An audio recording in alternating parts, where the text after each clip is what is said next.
Hello mga ka-viewers, kumusta po kayo?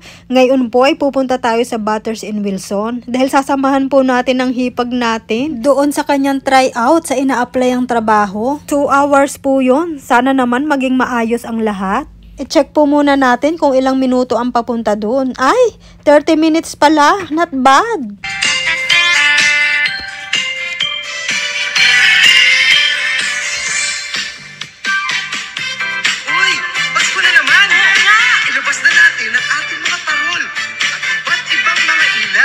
Siyempre, ang lumang Christmas tree. At sabay-sabay tayo umawit ng Ninong at Ninang. Ninong at Ninang. Ninong at Ninang. Tuwing Pasko ay nangungutang. Hindi malaman. Hindi malaman.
Ayan, nandito na po tayo sa Wilson and Butters. 1.5 kilometers lamang po yung pupuntahan nating tryout mula dito. Kaya madali lang po tayong nakarating. Nagpaikot-ikot na po muna tayo dito sa subdivision nila dahil napaaga po tayo ng nasa 25 minutes.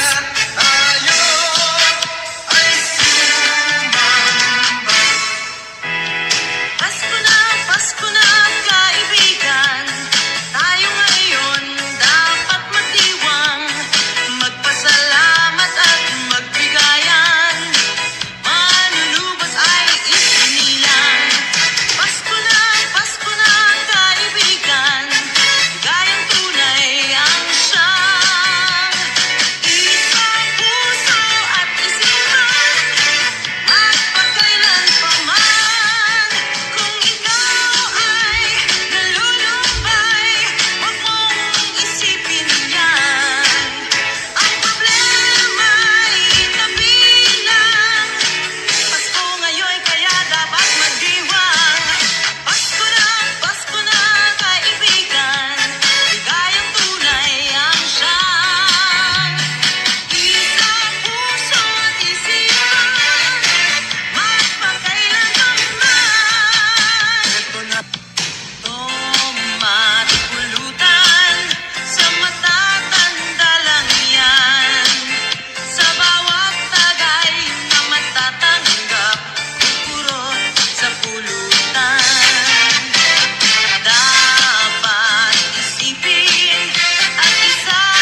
After po natin ma-drop, ay bumalik muna tayo dito sa Wilson and Bathurst. Ay mukhang nahirapan po tayo dito sa paghahanap ng parking. Ito nga po palang Bathurst and Wilson ang tinatawag na Filipino community or Little Manila. Dahil napakaraming Pilipino po dito. Mula po kasi noong 1960, dumami ang immigrants dito. Ay lalo na po noong 1990, dumagsa po ang mga Filipino. Taon-taon po ay dito ginaganap ang Taste of Manila. Napakarami po mga street foods. Parang fiesta. At saka marami pong artista ang nagpe-perform dito. Ay, antay kalaang po at nag-text na ang ating hipag. Kaya agad-agad po ay pabalik na rin tayo sa area ng tryout. Ay ano kayang nangyari? Medyo nag-worry tayo. Dahil ang alam natin 2 hours ang tryout. Abay, kababalik lang natin ang Bathurst and Wilson eh. Ay kako'y maintindihan pag nasundo natin kung anong nangyari. Yun naman pala. Wala daw doon yung nanay na magpapatry out sa kanya. Pero mabait daw yung mag-asawa. Maintindihan po natin ang kasunod na kabanata pag tinawag uli siya para sa tryout.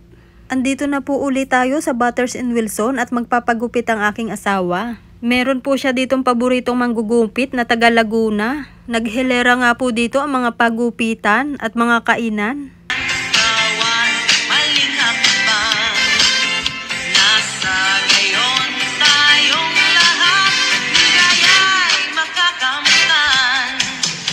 Yon, buti na lang may TV para hindi tayo masyadong mainip.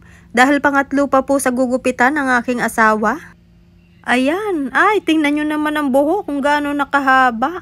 Ay almost 1 year na hindi nakapagpagupit. Ang last pa ay nung nagbakasyon sa Pilipinas.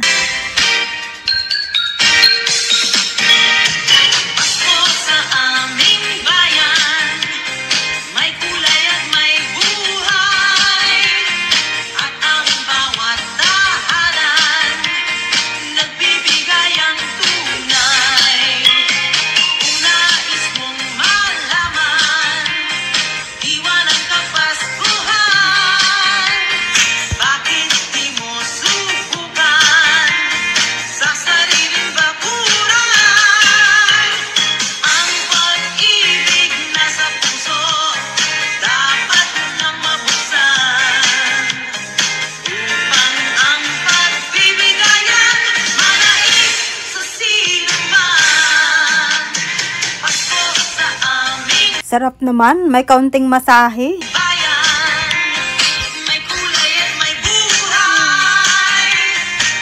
Abay, pigil na pigil ko po ang pagtulo na aking luha dini na magsalita si Ayon, si Kim Chiu at Jong Hilario. Kakahiya naman sa makakakita. Wow, ang pogi na.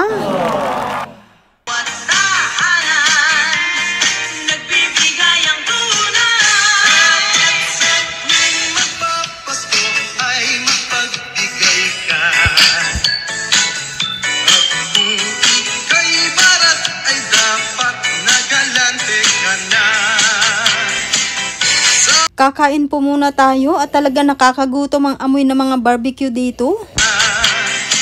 Sakaling mayroon mang kaaway ay patawarin. At kung Pasko'y tapos na'y saka muling awayin.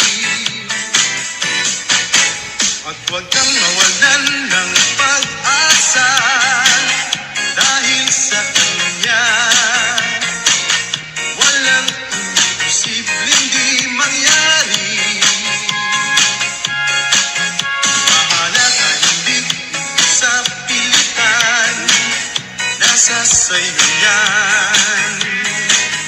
Ito ay pagmamalasakit naman. Kaibigan, dapat sa tuwing magpapasko ay mapagbigay ka.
Grabe, ang busog natin doon. Ang sarap ng timpla nila sa mga barbecue.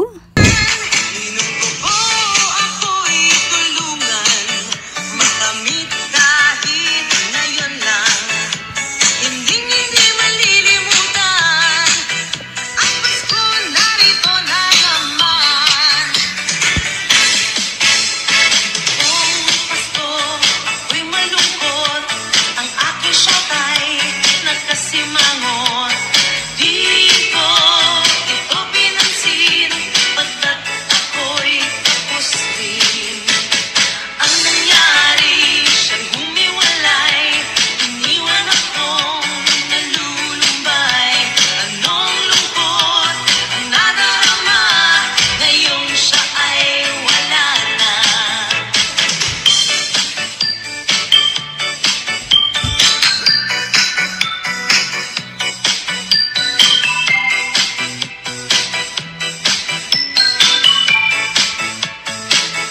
Sana ngayon Si Brenmar po ay tumawag. Ba't daw ang tagal natin? Kaya sabi ko na lamang papasalubungan natin siya ng pizza. Ay ang gusto daw niya ay yung the biggest pizza in the world. Kaya pumick up po muna tayo ng pizza bago umuwi. Ay nag-aabang na si Brenmar. Yay, pizza! Thank you, Mama, for the pizza and Papa and Tita Ocha. Thank you for watching. Hanggang sa muli. Bye-bye!